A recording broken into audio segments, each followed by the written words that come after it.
প্রবল হারে বাড়ছে H3N2 ভাইরাসের সংক্রমণ। বৃষ্টির কারণেই ছড়িয়ে পড়ছে এই স্ট্রেন। কিভাবে বুঝবেন এই ভাইরাস আপনার শরীরে হানা দিয়েছে কিনা? এই রোগের লক্ষণগুলি কি? কিভাবে ঘটে এই ভাইরাসের সংক্রমণ? কাদের এই ভাইরাসে আক্রান্ত হওয়ার ঝুঁকি বেশি?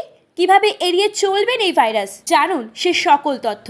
ভাদ্র মাস শেষ হয়ে আশ্বিন মাস শুরু হলেও বৃষ্টি পিছু ছাড়েনি, আর এই বর্ষার মরশুমে তরতরিয়ে বাড়ছে সংক্রামিত সব রোগের উপদ্রব, যার জন্য ঘরে ঘরে দেখা মিলছে জ্বর, সর্দি, কাশির।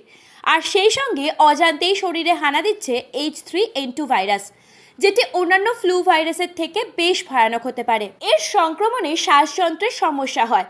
এই নির্দিষ্ট স্ট্রেনটি খুব ঘন ঘন মিউটেট করে। কিভাবে ছড়িয়ে পড়ে H3N2 ভাইরাস? এই ইনফ্লুয়েঞ্জা ভাইরাস হাঁচি, কাশি, এমনকি কথা বলার সময় নির্গত ড্রপলেটের মাধ্যমে ছড়িয়ে পড়ে। তাই সংক্রমিত ব্যক্তিদের কাছাকাছি আসার সময় সুস্থ মানুষের একটু সতর্ক থাকা জরুরি। আবার কোনো সংক্রমিত জায়গা থেকেও এই ভাইরাস শরীরে প্রবেশ করতে পারে। বর্তমানে দিল্লিতে ফ্লুয়ের কেস দিন প্রতিদিন বেড়েই চলেছে। এই রোগের প্রাথমিক লক্ষণ নাক দিয়ে জল পড়া, গলা ব্যথা।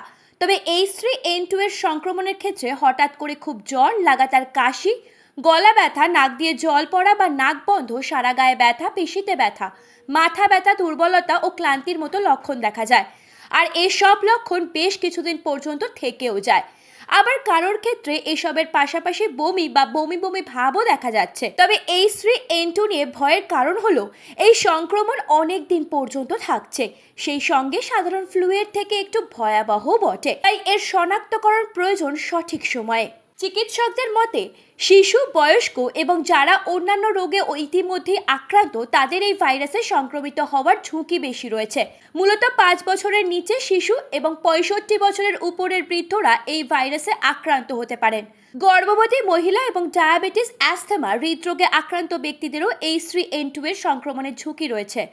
জানলে অবাক হবেন, স্বাস্থ্য পরিষেবা প্রদানকারীদের মধ্যেও এই ভাইরাসের সংক্রমণ দেখা দিতে পারে। তাই এমন মৌসুমি ফ্লু থেকে বাঁচতে প্রতি বছর টিকাকরণের উপর জোর দিতে পরামর্শ দিয়েছে হু।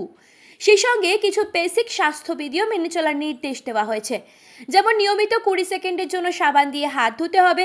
বাইরে থাকাকালীন সময়ে চোখে মুখে বেশি হাত দেওয়া চলবে না। হাঁচি কাশির সময় মুখ ঢাকা দিতে হবে, যাতে পরিবেশে জীবাণু ছড়িয়ে না পড়ে।